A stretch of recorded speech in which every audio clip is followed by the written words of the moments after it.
Hi, my name is Chris Ware. I'm the executive producer and director for theCUBE. Now the show's going to begin in just a moment, but I thought I would start by telling you a little bit about what theCUBE is and why it is. Let's start with why. In 2020, early November, I was driving into our studio, listening to the radio, and I heard a stat that shocked me. In 2019, there were 17 suicides of teenagers under the age of 20. In 2020, to that point, there had been 43. 43 suicides of teenagers under the age of 20 just in the state of Arizona. Now, most experts pointed to the fact that the teenagers had been isolated, that they weren't able to go to school and interact with their peer group to be able to talk about and through the issues and challenges that they faced. As the father of 2 teenage daughters, it truly broke my heart. 43 suicides. When I got to the studio, I immediately called the one person that I know who's dedicated his entire life to kids and teenagers, and that's Bob Cooper. Bob came down to the studio and we talked for hours. We cried together about this number. We knew that we couldn't get the schools back online. We couldn't get the teenagers back together because of the pandemic, but we knew that we could give them a platform, a place that they could go, a safe place that they could go and be able to talk about and through those issues and challenges. From those early conversations in November, and then about 3 months, a little less than 3 months of planning and preparing, casting, we produced theCUBE. Now, theCUBE is basically an analogy. A very good friend of mine, about 3 or 4 years ago, his name is Scott Wunderlich, he shared with me the analogy of the cube. And the cube is the issue or the challenge that we face, and all the sides of the cube are the various perspectives that we all bring to that issue or challenge. We all know the issues and challenges that teenagers are facing today: bullying, social media, relationships with your parents, suicide, and so many other issues. We know these issues, but we come as parents with our perspective. Teachers come with their perspective, and the teenagers, they come with their perspectives too. The purpose in the Cube is for us to come together at a single platform and be able to talk about all of these different sides so that maybe we have a better understanding collectively of what the issue and the challenge is, so that we can actually help our teenagers get through these problems and eliminate that 43 number that should not exist. In order for us to continue doing this the entire season, we need your help. Businesses and individuals, you have the opportunity to sponsor or be an advertiser during each of our episodes. Now, I'm going to come back later in this episode and talk to you about specifics on some of those opportunities. But first, I want you to meet these amazing teenagers that make up the panel of The Cube, hosted by Bob Cooper. So sit back for the next hour, enjoy this program, and I'll see you in just a few moments to talk about what you can do to help us keep this amazing show on the air. Enjoy.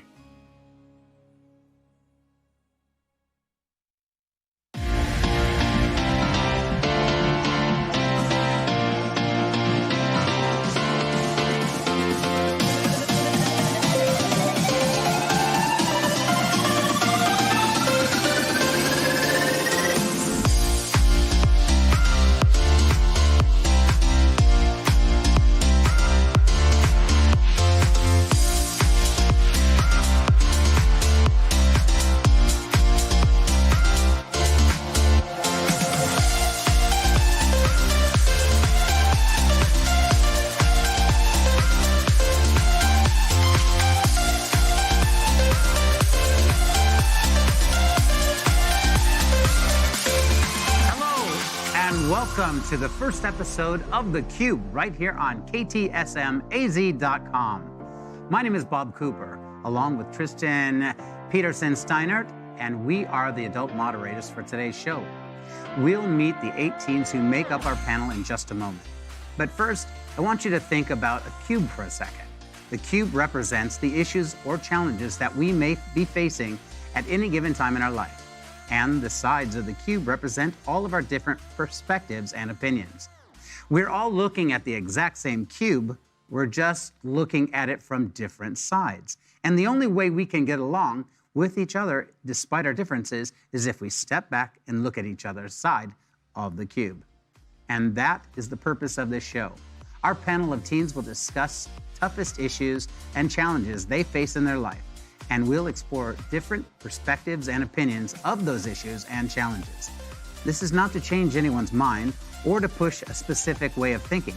It is simply to understand each other, because we can agree or we can disagree without disrespecting. On today's show, we're going to introduce you to each of our teen panelists. Tristan and I will ask them questions about themselves, and we'll see where the conversation goes from there. And trust me, you don't want to miss a minute. So for the next hour, sit back, turn off your phone, get rid of any distractions you may have as we invite you to join us on The Cube.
Here on KTSMAZ.com. To get us started, I want to introduce you to Tristan Peterson Steinert. Tristan, start by telling us about yourself, who you are. Sure. My name's Tristan. I'm a social worker. I work at a community agency in which we do social emotional support in various schools. And so I'm here just to offer another perspective as a social worker, and also just to hopefully have a great conversation with these teenagers. Awesome. Thank you. Thank you very much. Yeah. And Tristan and I have worked together for a number of years. So, Yeah. So it's great to have you here. It's great to have your perspective. And congratulations on your degree and your Thanks. certifications and Yeah. the great work you do. Thank you. So I'm Bob Cooper. I'm actually the producing artistic director of Valley Youth Theater for almost 25 years. I've been working with young people since I was a young person, and I feel like I really relate, actually. The body may look old, but I feel like I'm a teenager inside. But you're not here to listen to me. You're here to listen to all these incredible young people that we have before us. So let's get rolling with the Cube. So let's start off. Right here, Raymond. Can you tell us Hello. Hi, I'm Raymond. A little bit about myself. I'm tall. I'm a pianist. I've studied with the Stella Adler Studio of Acting in New York. I go to Arizona School for the Arts. I like reading plays and books, and I like to cook. And I'm Italian, and oh boy, and I like being around people. I love people. And did you say how old you were? Oh, I'm 17. I'm not 22. No. Okay. All right. And Thank you, Raymond. thank you. We'll just go right around. Okay. Hi, I'm Mitra Mateen. I'm 16 years old. I'm the youngest of 3 siblings. I have 2 older sisters. I grew up doing theater and baking, but when I was around the age of 11, I got into dance, and now I train with the Joffrey Ballet School in New York, and I love it there so much. And yeah.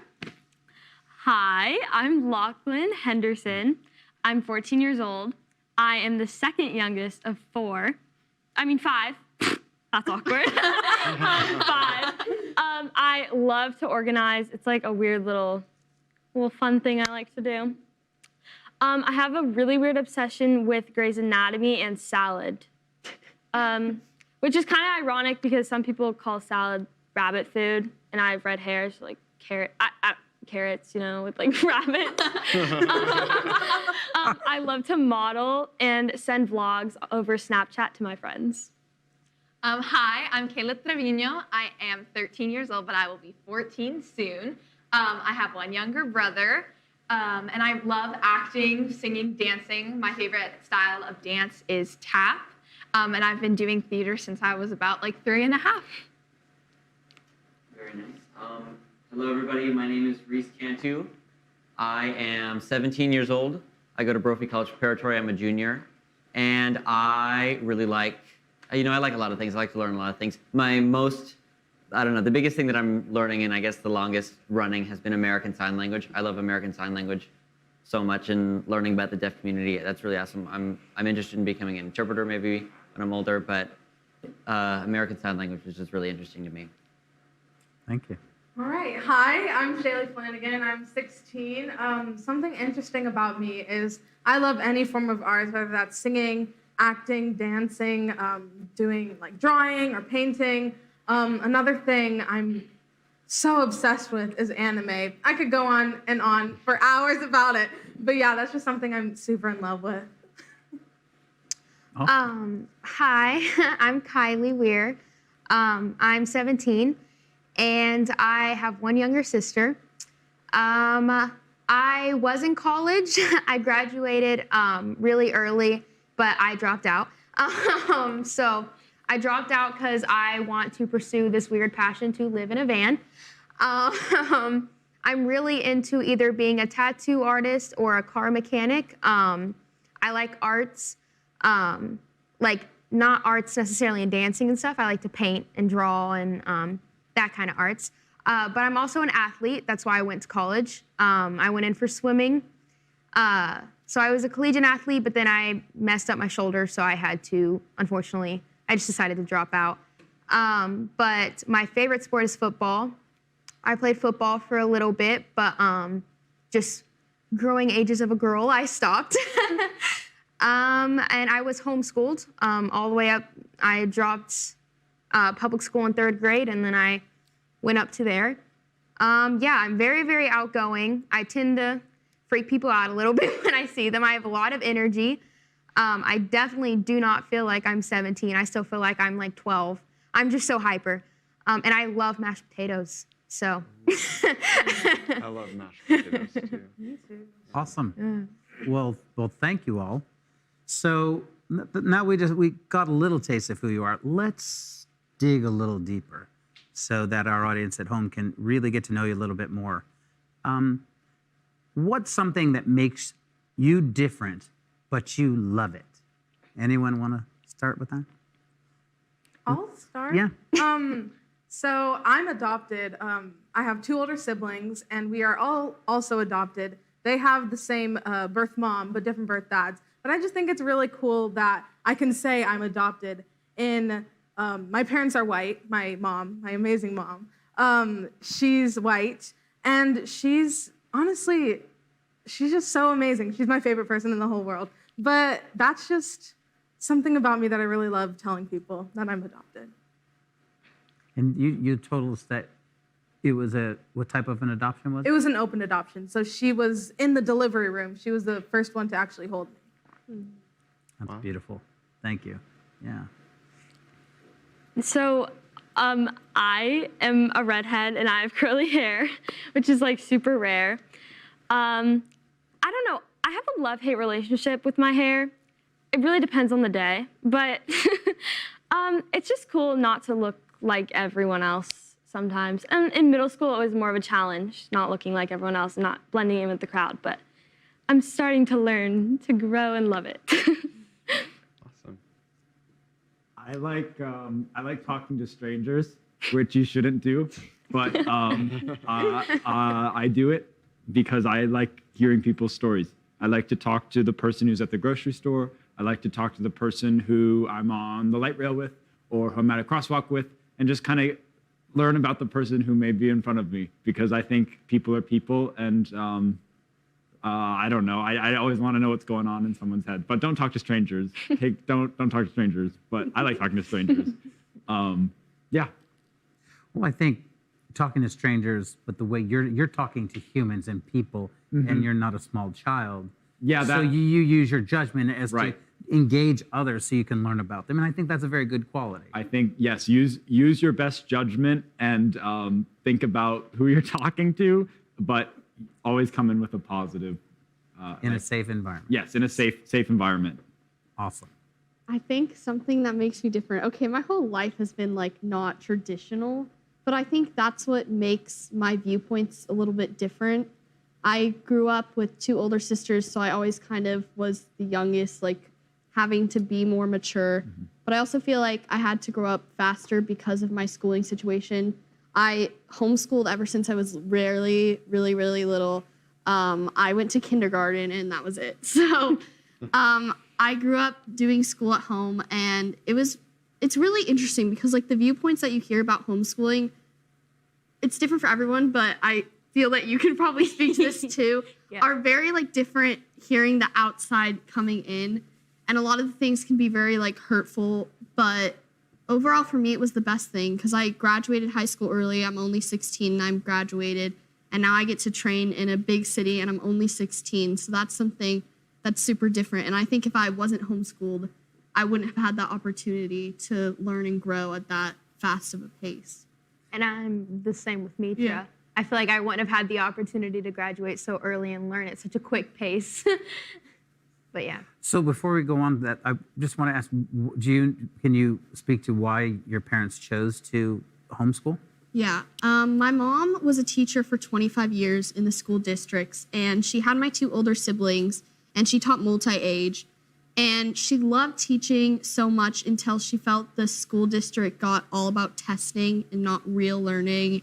And that year that she decided to homeschool us, they were telling her that there was going to be like 30 plus kids in her classroom, and she felt that she couldn't teach the kind of things that she wanted to or teach on that level when it became all about testing. And I think we can all say that like a lot of the knowledge that you learn in school is very much just like remember it for the test and then forget it. And she chose, instead of halfly teaching people how she wanted, she decided I'm going to take my own kids and teach them how I want to teach them. So That's awesome. Yeah. Yeah, and mine was I've always kind of learned at a very fast pace. So, for instance, in like second grade, I would get in trouble and my parents would be called in because I would get up from my desk and go help other kids and tell them the answers to their work. So I've always moved at such a quick pace, and my parents were realizing that.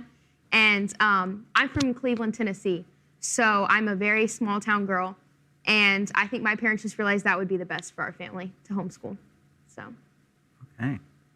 Yeah, and one thing that I, this might be a little different about me, but I am really happy that I have it, is I really like to share a lot of things.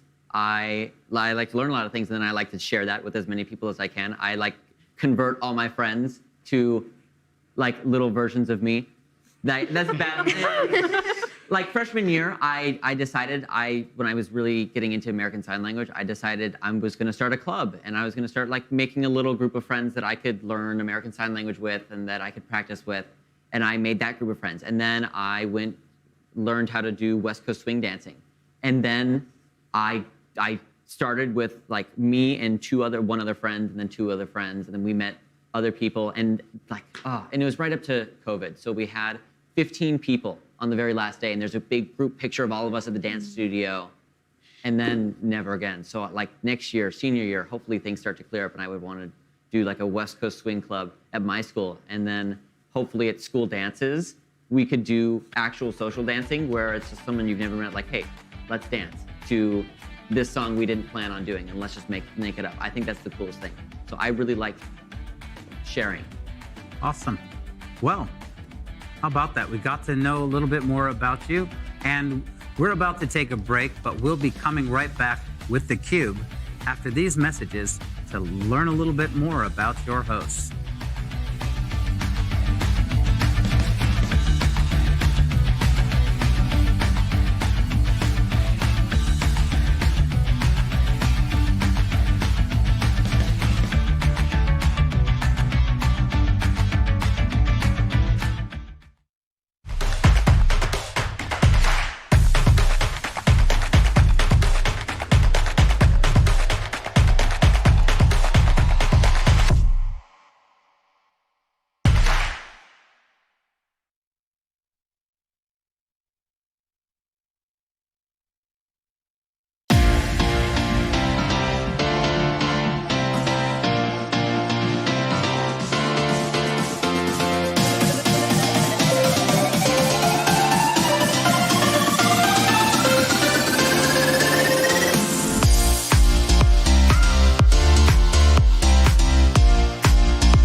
Welcome back to theCUBE on KTSMAZ.com.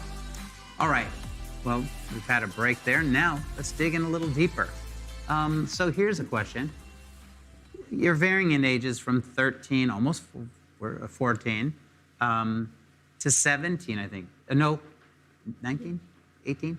I'm 17. 17, okay. You guys are so young and you're graduating high school. You're so smart. Anyway, okay, so 13 to 17.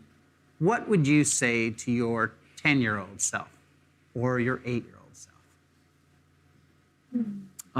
The first thing I would say is learn how to take care of your hair, because this is what I ended up with. Learn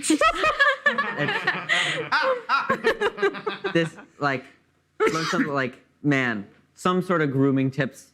Otherwise, I tell my 10-year-old self, that's about the time when I started learning sign language, but I learned a type of sign language called Sign Exact English, where you say every single word in the sentence. And I got a big book, and I only got as far as pronouns, because like he, him, she, her, like every single one of those words was a different sign. And as a 10-year-old with very little motivation, I didn't get past the pronouns because there was just so many where you go to American Sign Language and pronouns are more or less just pointing. Well, I'll bite. So can you show us a little bit of that? Yeah. So, I mean, easiest thing to say. No pressure. Hi. Yeah. My name is Reese. I enjoy theater, walking. I don't know. Awesome. Thank Yeah. you. Yeah. Okay. Yeah. I'll go next. I'm sure everyone here is gonna say such like beautiful things, but honestly, what I would say to my 10-year-old self is, you are a baddie, and don't let anyone else tell you otherwise. If you want to do something, go do it. Like me watching anime, when I was younger, I honestly never would have thought of watching anime, but now I'm here. I'm rocking my Haikyuu hat, and I'm living life. It's great. I love it. And you said something in the break too that about the first question, what makes you different? You love it. What was it? Was it about anime? I think, I'm not sure. All right, we'll come back. Oh, I Yeah, remember. okay. I got you. I love making weird noises. There. There it is. You made Yeah. one earlier today, and it got coined something really interesting. You want to do it for us? Yeah. Okay. I don't know if I can do it on the spot. Okay. Let's come. see. And what was that coined? Well, it was Baby Chewbacca, and then other people called it Perry the Platypus. So I guess it's just both. Awesome. Thank you. All right. I'd say, do your homework. Oh. That's all. That's it. That's it? Do your As a homework. 10-year-old Yeah. self? The 10-year-old Raymond needed a lot of help doing it. Yeah, I did. I was a weird kid, man. Oh my gosh, I was everywhere. I had my finger in every pie. I was everywhere. That sounds weird. Like I was doing everything all the time. Like I'd ride my bike, and then I'd watch Doctor Who, and then I'd eat pizza rolls, and then I'd like being 10 was not my highlight, but I So did was my that homework. procrastination from Oh, doing the homework? Everything to distract yourself? Yes. Got yes, it. Yes. Yeah. And would have been helpful. To be candid, long into adulthood, I had nightmares about not finishing my homework because I did just exactly the same thing. So Well, I'm glad I can relate, I'm glad we have the same night terrors. right? Well, I'm past it now, thank goodness. I would say don't feel so behind because it's easier to catch up than you think. I feel like in life, being the youngest, or it doesn't sound late to start dance at 11, but for being a dancer, it's really late. So I always felt behind and like digging deeper, had self-doubt. And now that I'm training in New York, I know that like it's not about how late you start something, it's about how much you want it and how willing you are to work for it. And I think a lot of times in life, we feel behind everywhere we go. And you always have to challenge yourself to do new things. You know, you don't always want to be the best in a room because that's no place where growth will happen. So just don't worry about it too much. You'll be okay. I can't imagine that you had to audition for this. Yeah. And lots of people audition? Yes. I originally went to audition for their summer program. And I got into their summer program with a scholarship. And like the same month, I got an email about their 4-year training program, and I had no regards to what that was. And so I wasn't even really aware I was auditioning, which I think in hindsight was better because I wasn't putting that amount of pressure on myself, because under pressure, I think I do worse. So I got that email, and my whole life pretty much changed. Awesome. Excellent. I would say be patient with finding your people. Took me a hot second to find, well, first of all, as being a teenager, it's so important to have a good group of friends, people you can relate to, you can rant to, just people to support you. I think that's so important with being a teenager. But finding a good group of friends, I think, really starts with finding yourself, who you want to be, what you want to be like, what you want to portray to other people. And then that really helps you find your people. Awesome. I'm torn between watch out for yourself and listen to your mom and dad. So, Oh, it's a good thing. yeah. I mean, watch out for yourself. Just, I very good. wish I wouldn't have gone in situations I was in. and listen to your parents, I wouldn't have been in those situations if I would have listened to them. So I think that. That's awesome, because some folks don't learn that. They don't say exactly those words, listen to your parents, until they're in their 20s or 30s, and they're like, oh, I should have listened to my parents. I know. It's crazy because I need to listen to that now. Part of me doesn't listen to them, but I should a lot more. Excellent. Good points. I think that's something as kids too, that we take everything our parents say as like with a grain of salt. But if you think about it, like they were a kid once, and the reason that they're like knowledgeable in these things is because they pretty much lived your exact life in different ways, that they had different like characteristics or different passions and stuff, yes, but they went through the same things you did. So their advice is probably helpful because you can look back and give a lot of advice to your younger self, and that's basically what they're doing to you. I know, and I think we take for granted, like, for instance, like, I used to always ask for my parents for, like, they would give me relationship advice or something like that you feel like a parent, you don't want to listen to your parent. But I had gone over a really hard breakup because I had dated this guy for almost 4.5 years.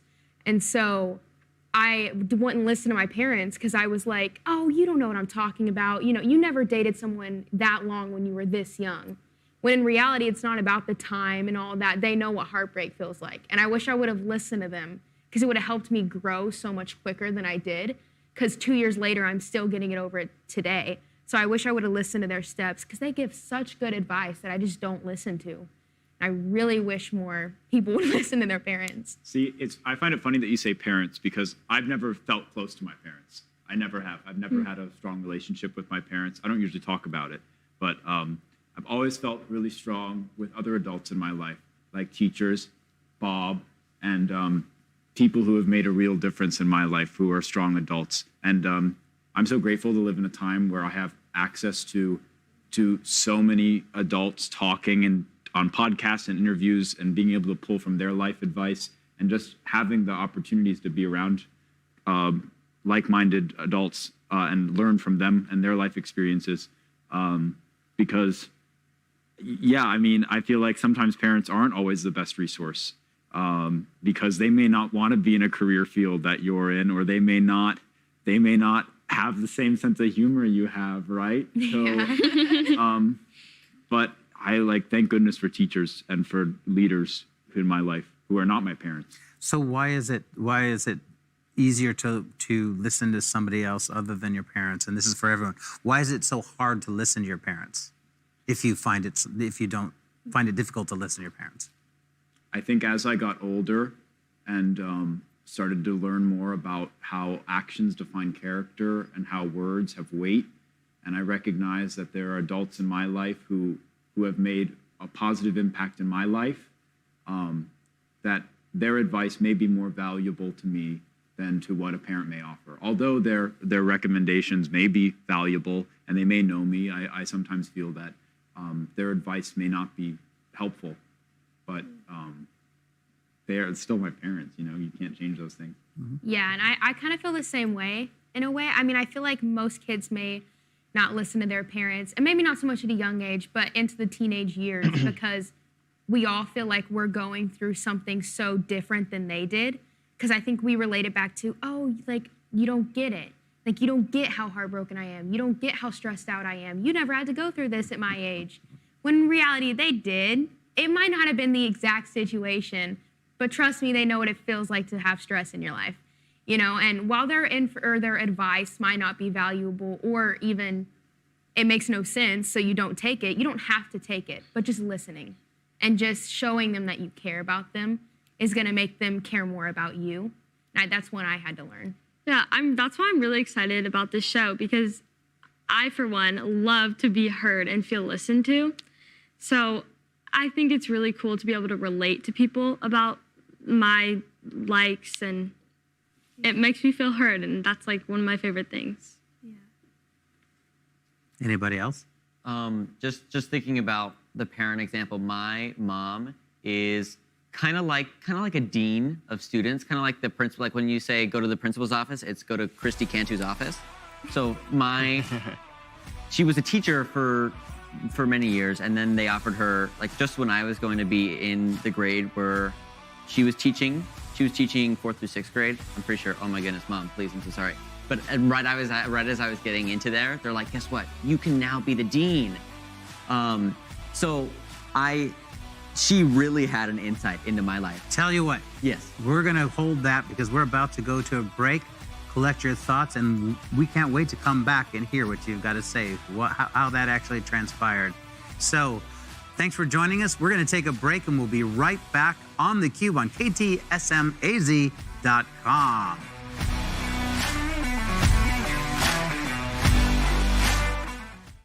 Hi again, I'm Chris Weir. What do you think so far? They're pretty amazing kids. So let's talk about now some of the opportunities that you as businesses and individuals have to help us keep theCUBE on the air. We're looking for a season sponsor. This sponsorship is at a $15,000 level, and we know that there are businesses out there right now who know how important that this type of show and this type of platform for these teenagers really is. So I challenge you, businesses that are out there, or even individuals that are out there, if you recognize the importance of this show, if you recognize the importance of giving this platform to teenagers to be able to help their relationships, to be able to help their lives, please consider becoming one of our season sponsors at the $15,000 level. We have episode executive producers as well, where you can be in the credits and be considered an executive producer to help us put on each individual episode. Those are at $1,800 each. And even down to just putting one of your 30-second commercials or 30-second message of support or hope onto the show, as low as $110. So no matter where you are or what you, if you're an individual or a business, there is an opportunity for you to be able to help this show, and every single dollar helps tremendously. So I'm going to put on the screen here an email address, advertising@ktsmaz.com. That's advertising@ktsmaz.com. Please, if you feel moved, send us an email.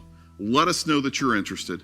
We'll give you a call back and we'll talk through your options and what opportunities you might have to be able to help this show stay on the air. From the bottom of my heart and on behalf of all of the teens that are on the panel and for all the parents and teens that are out there watching, thank you in advance for everything that you're going to do to help us keep this show on the air.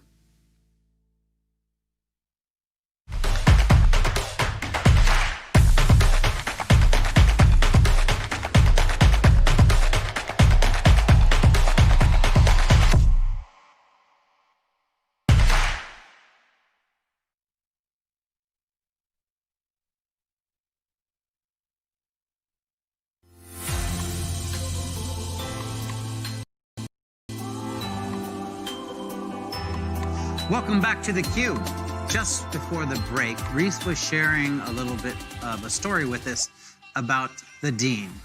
The dean, his mom. So can you carry on for us? Yes. So I remember the official term is disciplinary director, which is, it sounds even scarier than dean to me. But I've always been able to trust her opinion on things that are going on, and even when I have questions about my fellow kids, whenever I have a disconnect, I usually go to my mom because she's the one who interacts with kids. So I've always been able to trust my mom's opinion about that kind of stuff. But you also told a part about your friends coming to your house, or yes. not coming to your house. So right about 4th to 6th grade, when all of my friends were also they would be reporting to my mom's office if they got in trouble. Most of the time I would be going over to other people's houses rather than people coming over to mine. Even most of my friends were staff kids, had their mothers were teachers at the same school, but there would still be a little bit of a disconnect. And once I got into high school, I started having tons of friends. My mom's like, "Oh my goodness, where did all these people come from? You have so many friends. It's awesome." They just didn't want to go to the dean's house. Exactly. Okay. A little scary. That's awesome. Hey, Tristan, did you listen to your parents? Sometimes.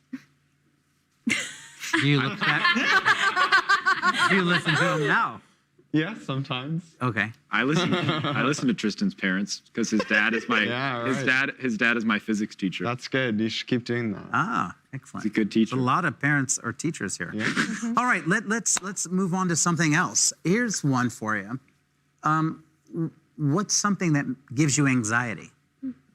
Is there anything? I'll definitely start. I have silly things like elevators and being on my phone for too long. Just silly stuff like that. But I think a main one would be crowds. I am awful in crowds. The smells of different people, not necessarily the amount of people, but the smells. Not if you smell bad, not if you smell good. Just a mixture of smells makes me absolutely, like I hyperventilate in crowds. Like I've never been to a concert, anything like that, because I just can't. No. And then another thing I think would probably be not conflict, but I don't want to word this like I can't take conflict, but I definitely don't like to be disagreed with and then me trying to prove my point and still being disagreed with. That's a flaw that I have. But it gives me anxiety because I have always been very persuasive. I'm my daddy's girl. I definitely always debate and I get my point across. And normally by the end of the conversation, I've always been so used to, oh, you're right. But growing up, I ran into, oh, I actually still don't agree. It's just like the current partner I'm with is a different religion than me. So I'll always try to put in my views and be the devil's advocate, but it's never gonna change. Like, he's just not gonna change. And it always like, oh, you know, like it's like, I want to so bad. Like, I just want you to see my point of view and get it. But it almost gives me too much anxiety and I think about it too much. Like, I need to be okay that other people are different and they have different opinions. How do you get moved past that? How I used to move past it is taking all my frustration out on the sport that I did. Unfortunately, with being injured, I can't take it out on just raging my rage. So now I have definitely gotten better at talking and learning how to calm down and go to that person and be like, you know what? My bad. You know, you have your views. I'm so sorry. I think not being able to rage out on a sport has helped me now settle down, and it's not so much of an anxiety anymore, so that's good. Awesome. Well, exercise definitely helps. Yeah, a lot. Anyone over here? I feel like a lot of people would say this, but school is definitely a big one for me. But So wait, what were you about to say? just Why school? school anxiety, and mostly not being able to finish on time, whether that's just turning in my work or like doing a test or just falling behind in general. And like, I put myself in a mindset where sometimes I'm like, oh, you're not gonna graduate on time. You're gonna be that one kid who's still like 20 in their senior year. But I know that if I like work hard, like I am, then I will do it. So I just have to get myself out of that headspace that like you can do it if you put yourself to it. So are you feeling you're making strides with that? Yeah. That you're talking nicely to yourself? Yeah. Sometimes. Sometimes? It's honestly hard to talk good to yourself, especially in some certain situations. But at the end of the day, you really have to, because you're gonna have to live with yourself. I mean, you're yourself. Yeah, you've heard me say you're going to be with yourself Yeah. for the rest I heard of that your from life. you. Yeah. And here's a good book to read. There's a book called What to Say When You Talk to Yourself. And you've got to be your best friend because you're the first best friend. So. Yes. Is there any other anxiety? This is a silly one, but I don't like to order for myself. I always have my mom order like food for me because I can't do it. I don't know what it is. I don't like to do it, but if she pushes me to do it, I mean, obviously I'll have to order for myself because I'm hungry. I want food. But yeah, it scares me sometimes. All right. I can relate to the school part. I think it really has to do with I'm a perfectionist, so I have a really high expectation of myself, and I am scared to fail, like go below that expectation. And then also just the environment of school. For some reason, it just gives off like really toxic vibes. Like, I don't know what it is. I literally don't know why it's toxic to me. I haven't seemed to figure that out yet, but it's just the environment just scares me. I'm also like really food courts, like at malls. Like when you're going down the escalator, elevator, whatever, and you see all these people, oh my goodness. Like it just scares me so much. And then airplanes, not me in them, but family members or loved ones on them, because I have a fear of losing a loved one. And so I don't know why, like cars, not so much. Airplanes, oh my goodness. It's funny that you say airplanes because I'm a person. I don't get very anxious on my day-to-day. But there is one thing that makes me very anxious, and it is TSA. And I swear, every time my shoulders cramp up, and I'm afraid that I'm gonna be pulled away or something. It always freaks me out. Have you ever been pulled away? No, but when I was a kid, I took a Swiss Army knife that we got at the Grand Canyon, and the lady was like, "You're not gonna take this on the plane, and these are nice," and she threw it in the trash can. And I think that's what my anxiety is rooted in. Yes. But I don't know. I have faith, and I have I practice yoga and stretching, and that's so. But I don't. I feel like that really helps me not be anxious. But I do have big anxieties in terms of where I'm gonna be in life. I want to work in the entertainment industry, and I'm scared that will pull the wrong card. But you can never know. So you just have to. I have faith that everything happens for a reason, and I just have to trust that. Yep, trust yourself. Stay positive. So we brought Kayla back in. Hi, Kayla. Hi. Do you have any anxiety? Does anything make you anxious? Sure. So kind of like to the flip side of Lachlan's, the ocean freaks me out. I don't know why. It just gives me major anxiety. The fish, the sharks, I don't know. But I guess more so like a personal anxiety that's not just so broad is I'm also kind of like a perfectionist, and I hold myself to a really high standard, but I also have like a violent fear of failure. And so I don't want to fail myself or others around me. So that kind of translates into anxiety of me thinking I need to do these specific things and be this specific person and get these specific grades. But, I think I've gotten a little bit better at just sort of being like, it's going to be okay. Take a breath. And if you work hard and stay focused on your goals and stay motivated, you'll get to where you want to be. And that works? And it works, yeah. And it helps your anxiety? It does help. Excellent. But with the ocean, I haven't figured anything out yet. It's still And you may not. I can relate to the ocean thing. I have trouble with large bodies of water and being there by myself. Yeah. Yeah. Reese. Yeah. I would say the biggest I've been processing this whole thing while we've been sitting here, but I would definitely say I don't know how to put it. I get really anxious. I don't like breaking rules. And I am a very strict rule follower. It might have been because I was really afraid to go to my mom's office. I was processing this whole time. I'm like, what if it was because of my mom? But Reese Cantu to the dean's office. Oh my goodness. But even things that my mom is like, oh, come on, Reese, you don't need to calm down. It's okay. like jaywalking, like jaywalking, even something like that tiny. I don't know if it's like a fear of punishment or fear of going to my mom's office, but no way. Breaking rules, I really don't like it. I think that's a great quality. Yeah. Yeah, same. Let's see, did we get Mitra, did you share? No. I feel like, okay, I'm gonna go like, I'm not gonna do like a funny one. I'm just gonna go deep. I feel like past decisions or things give me anxiety. Like it's not usually something that's happening in the moment. It's like me thinking back on something that happened, which is hard because it's like, how can you be so mad at yourself for something that you did like so long ago? But that's something that is usually will give me anxiety. Okay. Well, I'm getting anxious for this next break. So we've got a lot more to talk about. We'll be right back on theCUBE on KTSMAZ.com in just a couple of minutes. Come on back.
Welcome back to theCUBE. Just before the break, we were talking about anxiety and ways to deal with it. And let's, since this is our last segment, let's bring some positivity into this. Let's think about what gives you great joy. What's your ultimate goal in life? I'll start this. And this might be basic, but my ultimate goal in life is just to be successful with no matter what it is I do, because I honestly still don't know what I want to do after college or what I'm gonna do in college, but I just wanna be successful. I wanna have a job, I wanna have a house, I want kids, I want pets, of course. I have a dog right now, Shirley Scrumptious. He's the best. But that's just my life goal. I wanna be happy, I wanna start a family. But yeah, be successful. And you know the way to make that happen? Yes, working very hard. And what makes you happy? My family. That really does make me happy, honestly. And being here with everyone, getting to do this even with COVID, like being able to be 6 feet apart and still see everyone. Like I can see people for once in months. So yeah, that makes me really happy. That's awesome. Yeah. And anyone else? I think my main goal in life is that when I look back on my career and everything that's happened with that, I'll be happy and proud of the work that I did, and hopefully I made a mark somehow, no matter how big or small, but that positively impacts a person or a community or even the country, something like that. That's awesome. Yeah. This is also really basic, but I just really want to see Gen Z make a difference, like a big difference in the world. I think it's much needed. Mm-hmm. Also, I really want to be a doctor. So. Oh, awesome. Mm-hmm. Well, I think that's not basic, wanting to see Gen Z make a difference. That's huge. That's awesome. People are like, let's be, and you will, being a doctor. That's great. Yeah. Mitra? I have like little random things that I want to complete. Like I really want to be in a movie before I die. I really want to write a book. I really want to have a strong, and I don't want to say like, okay, like for a dance career, I don't want it necessarily to be like what people view as like successful things, but like doing things that I view as successful, if that makes sense. Like it doesn't need to be like anything huge, but something that I want to change and put my like soul into. And then I just want to be like an old person that's happy. Like feels like they like, is that weird to say? Yeah, that's really fun. I don't know why that's funny, like, but I personally don't need to like rely my happiness on being like, oh, I was super, super successful and I did this and this and this. But more just like absorbing life and learning as much as I can is what I feel like at the end of the day when I'm old, I'll feel like I reached that goal. Gotcha. Curious, what is old? Well, it depends on the person. I think old is whenever you think you're old. But I would say in general, like oldish is like 80 and above. Okay, good. Okay. You're good, Bob. All right, Raymond. You really touched on a lot of points that are very important in my life, actually. Yeah. So a lot of what Mitra said, actually, for me. But Bill Murray is notorious for going up to people on the street and for putting his hands around their eyes and saying, "Guess who?" And they turn around and it's Bill Murray. Or he'll go up to people and take their cigarette and smoke it, and he'll say, "They'll never believe you," and just walk away. And a personal goal of mine is to be at a point in my life where I can do that. So you can walk up to strangers and blindfold them and steal their cigarettes. And not steal cigarettes. I don't smoke. But thank goodness I don't smoke.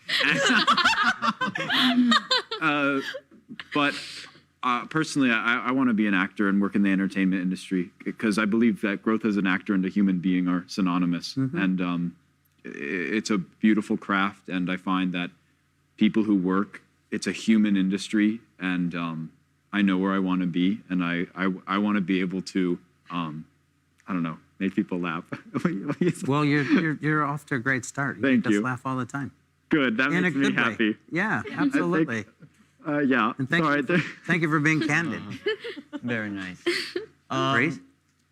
You know, I really like the idea of being a happy old person, and I think that's the ultimate goal. But my path that I have so far is I want to study to become an American Sign Language interpreter, and I want to double major, do interpreting and computer programming. I like those two both because I can do those from anywhere. Like I can travel a lot, and I would really, I mean, dream would be in a Broadway show sometime. That would be fantastic. So, like, I mean, I don't know if I'm necessarily like living in a van like Kylie, but I specifically chose interpreting, or those, not necessarily that I chose them, but those are appealing to me just because you get to travel. Like for computer programming, all you need is a computer. And for interpreting, there's demand across the United States. That's not like a location specific thing. So, I mean, like a touring production of a Broadway show would be awesome. Is that like just a tie-in musical theater? And I want to teach my kids sign language. That's just one little, I don't know. I'm really excited to be a dad, and I'm really excited to teach my children sign language. Like that's really cool. And have deaf friends. See, so how important are goals? Very. So important. So important. Very, I think goals are important to keep you motivated. Yeah. And even if you don't get what you want, you still can get to a place. You know, if without goals, I mean, what is there to look forward to every day, right? We have to grow, and we have to have agency, and we have to have goals in order to develop as human beings, I think. Do you all set goals for yourself now? Every day. Yeah. And it doesn't just have to be on New Year's Eve. Yeah. That's true. Both long-term and short-term. Like, I want you to get this amount of homework done by tomorrow. But also long-term, like, I want to go into law and politics. So get far enough into, like, I want to become a lawyer, for example. Like, that's a long-term goal that I can work towards every day just by finishing my short-term goals. I feel like I have goals and then dreams. There's like the big picture of a dream that I want to happen, but then the things that I'm in control of are the goals along the way. That's perfect. I really like that. Yeah. Can we write that down? Well, we all have got a dream, don't we? And our goals can help us get to those dreams. This has been great. Learned a lot today, a lot from you. Well, we're about to take a break, and we'll be right back on theCUBE, ktsmaz.com. Make sure you think about your goals and your dreams.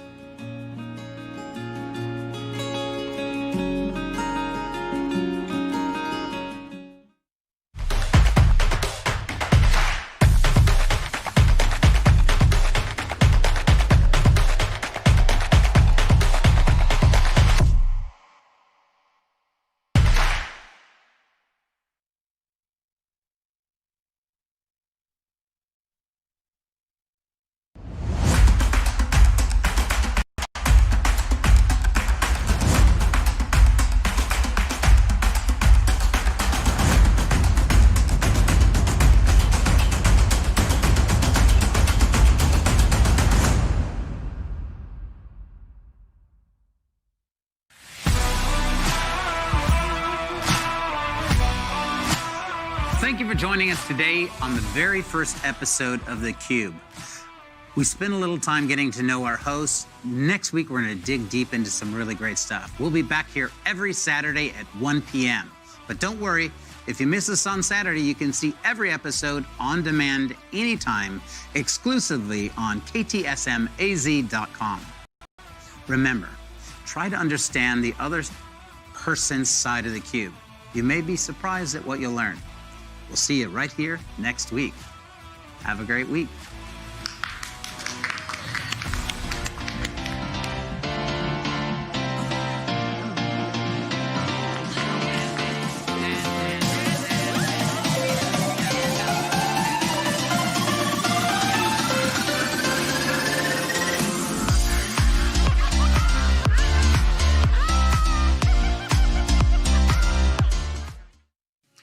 I hope you enjoyed today's episode and getting to know our teenage panelists just a little bit better. If you enjoyed today's episode, you do not want to miss any of our future episodes. These teenagers go into some of the deepest and most important and relevant topics facing their lives today. Everything from racism to sexual preference to relationships to bullying and on and on and on. These kids are amazing. And again, one last time, if you feel moved by these teenagers and you recognize the importance of this platform for them, we ask that you consider being a sponsor or an advertiser during this program.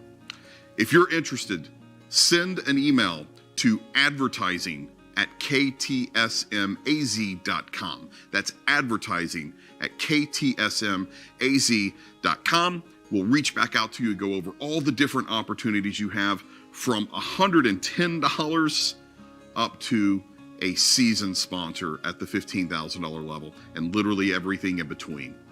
So everybody can do a part, everybody can help keep this show on the air for these teens.